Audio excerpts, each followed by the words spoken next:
dear children, welcome back once again. In the last class, while teaching you about the different energy changes in any kind of system, I was telling you about the different types of energy changes which take place within a particular reaction. Now see, with the energy changes, the very first change that I had told you that day was endothermic change. Now, this endothermic, what do you mean by the word endo? I have told you that day itself. Endo means inside. Okay, the word endo, it actually means inside. And thermic, this word means heat. Okay, the word thermic, it actually means heat. So, what happens over here? Look at this particular reaction. Nitrogen, this is reacting in the gaseous form along with oxygen in the gaseous form. Both are in the gaseous form. Nitrogen is also a gas, oxygen is also a gas. This is forming nitric oxide. Okay, this is nitric oxide or nitrogen monoxide. You can call it anything. Okay, so this is nitric oxide which is being formed over here. This is also in the gaseous state. Now look very carefully. For endothermic reaction to take place, heat will be absorbed by the system. This particular system at the time of reaction will absorb heat. Okay, on absorbing heat, the reaction will take place and you will get this particular product. That is why this kind of reaction is termed as endothermic reaction. So is it clear to you? Okay, let us move on to the next reaction, that is exothermic reaction. Now what do you mean by exothermic reaction, children? I told it to you in the last class. Exo means outside. Okay, the word exo, it means outside. And obviously thermic, this word thermic, it will mean heat. There is no doubt with it. So exothermic means heat will be given outside. Okay, exothermic means heat energy will be given outside at the time the products will be formed. That is why, see, I have added this heat to the reactant side because this is an endothermic reaction. But since this is an exothermic reaction, I will add this amount of heat to the product side because during the formation of the product, heat is being generated out. Okay, during the formation of the product, heat is being generated out. So this is a basic reaction of Haber's process that you people know it. Okay, that is nitrogen on reaction with hydrogen will give you ammonia. Along with it, heat energy will be produced or heat energy will be liberated outside. That is why we call the reaction to be as exothermic reaction. So is it clear to you? The basic difference is this is just the opposite of this. Endothermic is absorbing heat energy. Exothermic is releasing the heat energy at the time the products are being formed. Okay. Now see, we have another reaction over here, that is photochemical. Now children, look at this particular word photo. Whenever you get this word photo, photo always means the agent which will be associated over here is light. Okay, photo, whenever you get this particular term photo, that means whenever you have encountered the word photo in any place, that means the reaction will involve light energy. Okay, the reaction is going to involve what type of energy? This will involve light energy. And chemical, why? Because it's a chemical change. That is why we are using the word chemical. Now see children, hydrogen gas on reaction with chlorine gas in presence of diffused sunlight. Okay, that is what we are using photo over here. In presence of diffused sunlight. The moment we are using the term diffuse sunlight over here, this will form hydrochloric acid HCl. Okay, this will form hydrochloric acid. Obviously, in the previous form, it will be available in the gaseous form, hydrogen chloride. Later on mixing it with water and then purifying it, you will learn in class 10 about the method of preparation of HCl. There you will learn how is it actually prepared. But till then, you learn that hydrogen on reaction with chlorine in presence of diffuse sunlight will give you hydrogen chloride. So children, you see, in these three different types of reaction, we are having different types of energy changes. Over here, energy is being absorbed, that's endothermic. In this exothermic, energy is released outside. In photochemical, it is absorbing light energy to give you the product.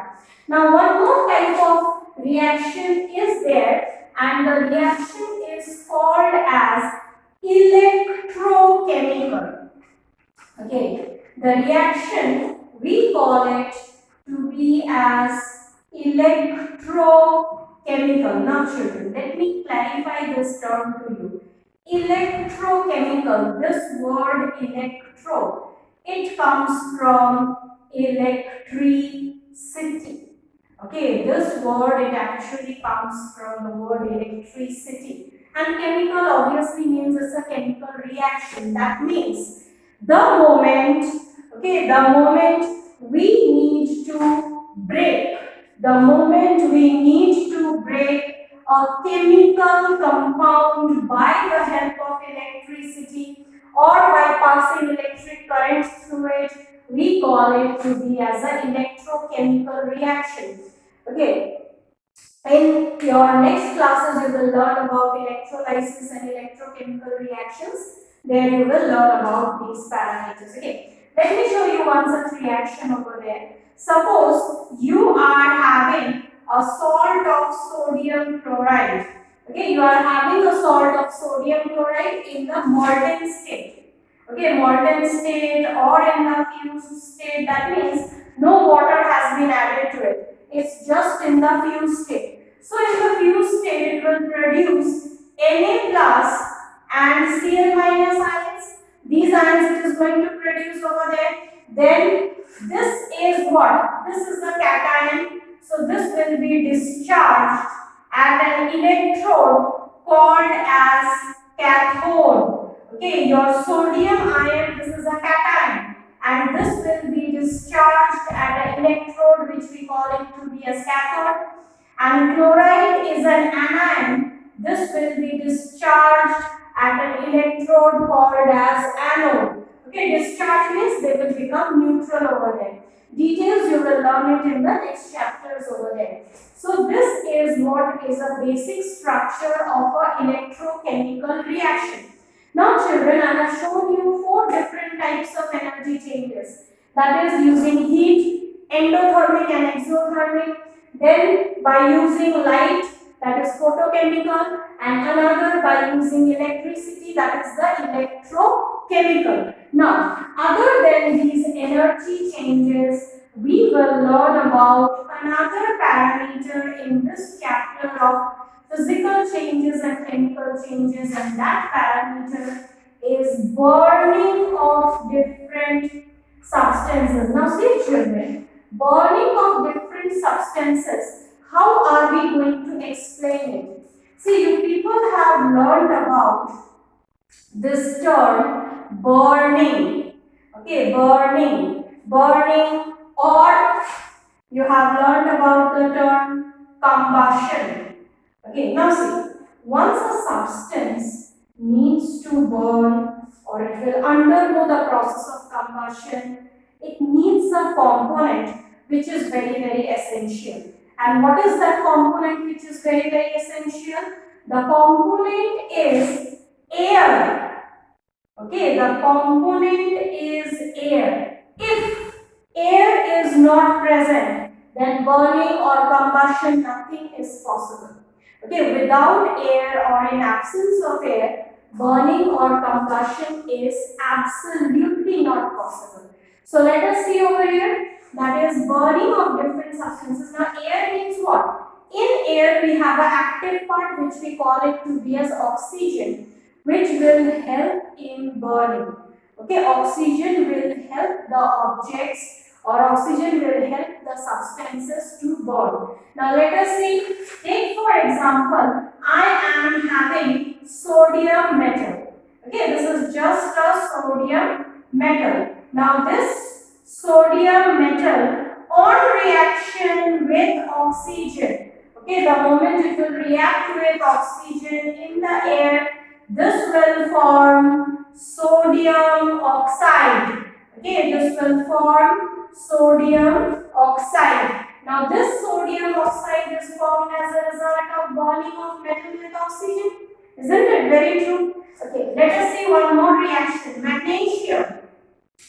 You people have learned about magnesium ribbon, isn't it? So once magnesium is burned with oxygen, that means in presence of air, the moment it is burned, it will form magnesium oxide. So this is also an oxide which is formed over here, children.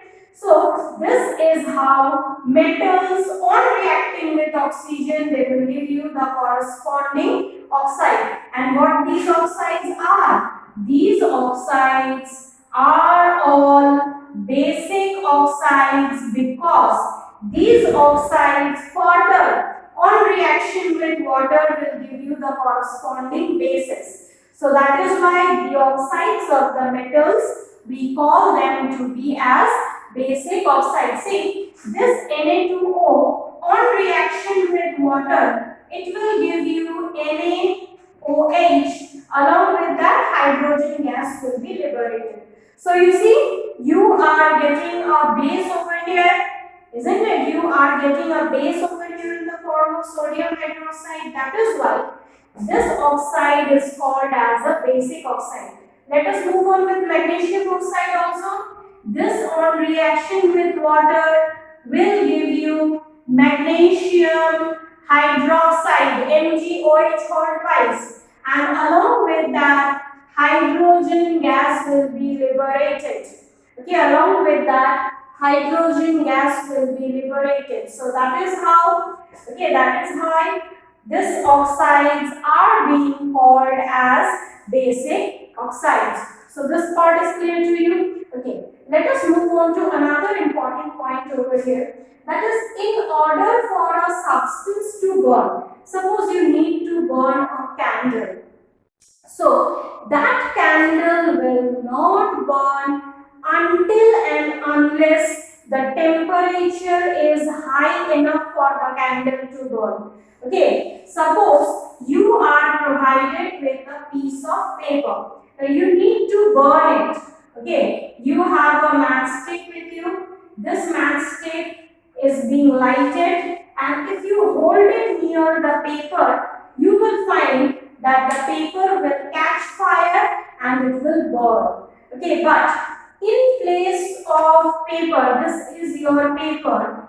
In place of paper, if you bring a piece of wood, okay, this is a piece of wood. The same stick, if you bring it near it and you try to burn it, you will find that paper will burn out faster as compared to wood, isn't it? In the similar manner, we have different substances around us, and these different substances, they burn in different manner and at different temperatures.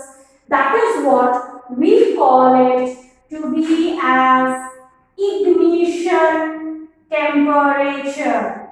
Is it clear to you? This is what we call it to be as a ignition temperature. So is it clear to everybody? So ignition temperature is a particular temperature at which a substance will catch fire easily or a substance will burn very easily. So until and unless this ignition temperature of a particular substance is reached, okay, until and unless the ignition temperature of a particular substance is reached, the object will not burn. Is it clear to you? The object will not burn until and unless the ignition temperature is reached. So, different type of substances will have different types of ignition temperature. Is it clear to you? So, this ignition temperature is very, very important. See children, you people have seen kerosene oil, diesel oil and mustard oil. If suppose these are all supplied to you and you are provided with a matchstick and you put the matchstick in all the three types of oil, you will find that kerosene oil and diesel, they will catch fire very easily. But mustard oil will not catch fire so easily, isn't it? So why is that so? Because in case of kerosene oil and petroleum, their ignition temperature is very low. Okay, their ignition temperature is very low. That is why they will catch fire very easily. Now see, for this burning or combustion to take place, I told it to you in the beginning that there is an important condition for a substance to burn. Now what is that condition, children, that I told it to you? Anyone, any of you remember the condition? Okay, fine. So the condition is air. Okay, the basic condition is presence of air. Now see, I can show this by an experiment. You have done this experiment many times. You have read this experiment in your junior classes. So I am explaining this experiment once again for you if you might have forgotten it. See, take for example, you have a candle with you. Okay, this is a candle. Now this candle, you have lighted this candle.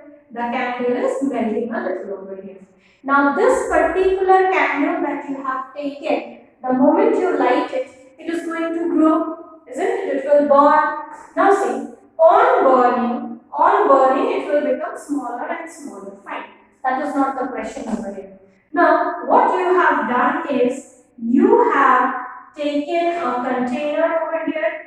Inside this container, you have placed the candle over here. You have fixed up the candle over here in the container now. You see that the candle is still glowing. Now what you have done? You have taken a glass container. Okay, you have taken a glass tumbler or a glass container and you have put it over the candle. What will you find, children, over here? It's a very common sense type of question. See, look very carefully. What changes will you get? The candle will burn for a few minutes. Okay, the moment you have covered it with a glass jar or you have covered it with a glass container, your candle will keep on burning for a few seconds. After that, what will happen? The flame will flicker off. The flame will flicker off. Okay, the flame will be put off. Why is that so? What is the reason behind it? Basic reason is very clear. Yes, all of you know it. Yes, very nice. So, see over here. The moment the candle was in the open space, it was getting the air to burn. Okay, air is surrounding the candle. Air is being supplied to the candle and the candle was burning. But the moment you have covered it with a jar, the amount of air got limited. So, the candle kept on burning for a few seconds by utilizing the air inside the jar. Okay, it has utilized the air which was present inside this particular jar. Okay, this air was utilized. Okay, the air was utilized, which was present inside the jar. And once the air was over, okay, once there was no more of air for the candle to burn, what happened? The candle was blown out and you saw a flickering flame, and finally the candle was put off. So children, from this particular experiment, it is very much clear that air, okay, this particular component of the surrounding, that is air, is very essential for burning of any kind of substance or any kind of material, isn't it? So you have learned this in your earlier classes also. Now see, so this presence of air is a very interesting parameter. So in air, which is the component which is helping us the substances to burn, that is oxygen is the parameter in the air which is helping this candle to burn. Maybe it may help the candle to burn, or if you are burning this wood, it will help the wood to burn, or if you need to burn a piece of paper, it will help that piece of paper to burn. So whatever you need to burn, you need to have the supply of oxygen over there. See children, you might have seen that in some areas fire breaks out, isn't it? Suppose in a forest, a fire has broken up automatically.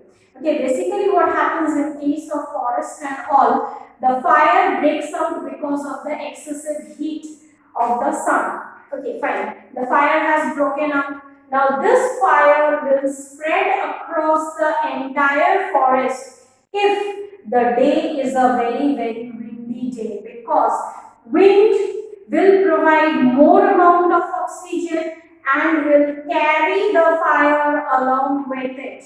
Okay, it will carry the fire along with its movement. That is why forest fires, they spread very fast, because in forest we have large amount of air which contains lot of oxygen because of the presence of plants, they perform the process of photosynthesis and all. So large amount of oxygen is being present over there. As a result, what will happen?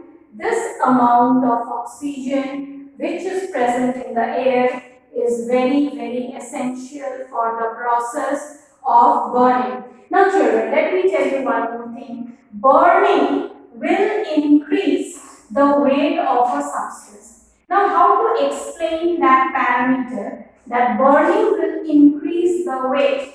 Okay, burning, you have learned this experiment also. Burning causes increase. Okay, burning causes increase in weight.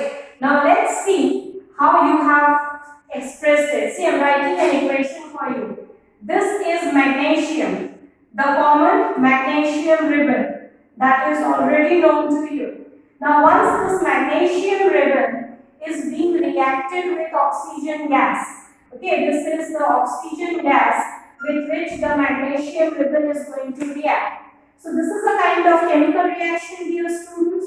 So what will it form? It will form a compound that is magnesium oxide, isn't it? It will form this compound magnesium oxide. Now look very carefully.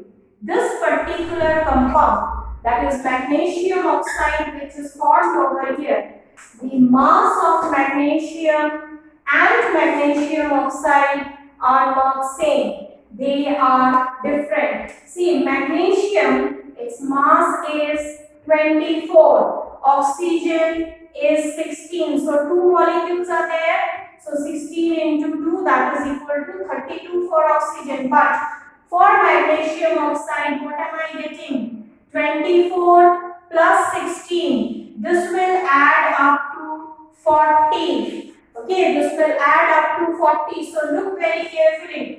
Mass of magnesium is 24 and that of magnesium oxide is 40. So you can see the increase in mass of the substance, isn't it? So you can see this increase in mass. So burning will always cause increase in mass of the substance. So this chapter is almost over. In the next class, I'll tell you some more facts about burning. So till then, children, stay safe and goodbye.